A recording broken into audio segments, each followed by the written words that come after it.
మా పాప 4 రోజుల నుంచి వింతగా చేయడం వల్ల మేము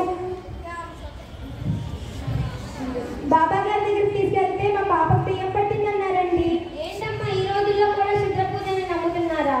బయట వెయిట్ చేయండి, మేము ఏం జరుగుతుందో చూస్తాం. సరే డాక్టర్. అసలు ఏమైందమ్మా నీకు? నీ పేరేంటి? చెప్పు, నిన్నే అడిగేది. నేను నీ ఫ్రెండ్ అని చెప్పు. నీకేమైంది?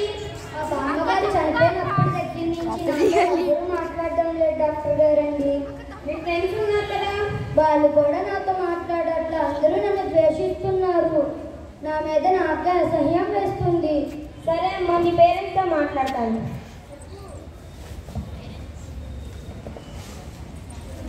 మా పాపకి ఏమైంది డాక్టర్? తను ఒంటరిగా ఉండడం వల్ల లోన్లీగా ఫీల్ అయ్యి డిప్రెషన్లోకి వెళ్ళిందమ్మా. అంతేగాని ఇలాంటి శుద్ర పూజలు అలాంటివి ఏమి చేపియద్దు. ఒక 2 days తనతో టైం స్పెండ్ చేయండి. తనతో టైం స్పెండ్ చేసి తనని హ్యాపీగా ఉంచారనుకోండి, ఆ తర్వాత 2 days ఆగి నా దగ్గరికి రండి. సరేనండి.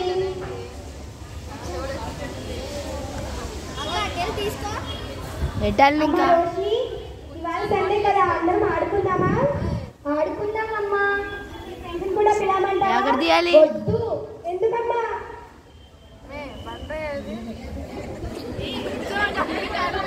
వచ్చారమ్మా. సరే అయితే పిలవండి.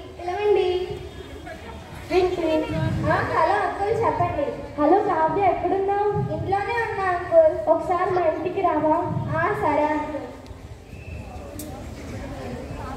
Hi aunty. Hi uncle. Roshni, sorry Roshni,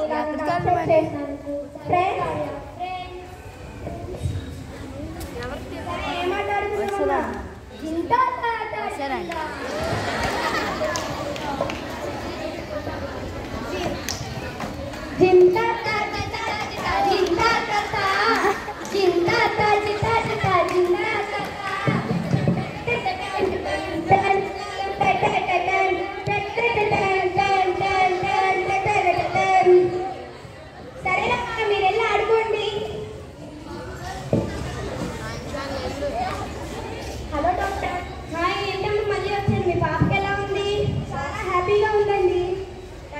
పాపకి తగ్గిందండి. మీ సలహానే అండి.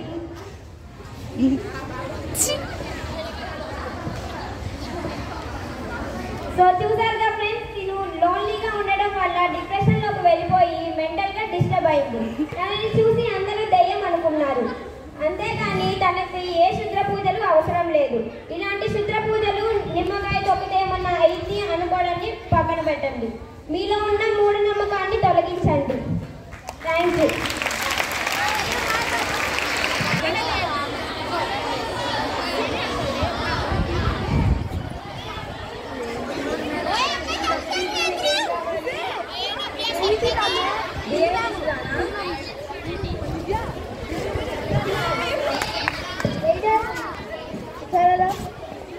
వాళ్ళు ఫోన్కి బాగా ఎడిక్ట్ అయిపోయారు. వాళ్ళ దగ్గర నుంచి తినేసిన ప్లేట్లు గట్రా ఇచ్చి వాళ్ళ దగ్గర నుంచి డబ్బులు తీసుకో, మనకి లాభం బాగా వచ్చింది. ఓకే.